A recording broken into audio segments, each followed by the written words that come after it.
Hello everyone, welcome to Sanmarga classes. ಒಂದು ಚರಾಕ್ಷರವುಳ್ಳ ರೇಖಾತ್ಮಕ ಸಮೀಕರಣಗಳು ಅಧ್ಯಾಯದ 18ನೇ ಪ್ರಶ್ನೆಯನ್ನ ಗಮನಿಸಿ. ಸಮೀಕರಣ ಎಂದರೇನು? ಸೊ ಇಲ್ಲಿ ಚರಾಕ್ಷರಗಳನ್ನೊಳಗೊಂಡ ಪದೋಕ್ತಿಗಳ ಸಮತೆಯನ್ನ ತಿಳಿಸುವ ಒಂದು ಉಕ್ತಿ. ಸೊ ಇದರಲ್ಲಿ ಸಮತೆ ಚಿಹ್ನೆ ಇರುತ್ತೆ.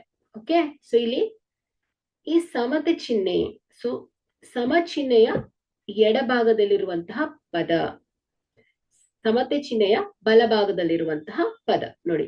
ಲೆಫ್ಟ್ ಸೈಡ್ ಎಕ್ಸ್ಪ್ರೆಷನ್ ಏನ್ ಹೇಳಿ, 3x + 5. ಸೊ ಇದು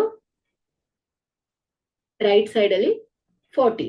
ಸೊ ಇದು ಎರಡು ಸಮ ಅನ್ನೋದನ್ನ ತೋರ್ಸತ್ತೆ.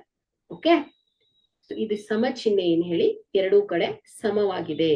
ಸೊ ಇಂತಹ ಈಗ ಸಮತೆ ಚಿಹ್ನೆಯನ್ನ ಒಳಗೊಂಡು ಲೆಫ್ಟ್ ಸೈಡು ಪದೋಕ್ತಿಗಳು, ರೈಟ್ ಸೈಡು ಪದೋಕ್ತಿಗಳನ್ನ ಒಳಗೊಂಡಿದ್ರೆ ಸೊ ಅವುಗಳನ್ನ ನಾವು ಸಮೀಕರಣ ಅಂತ ಹೇಳ್ತೇವೆ ಮಕ್ಕಳೇ. Okay, thank you.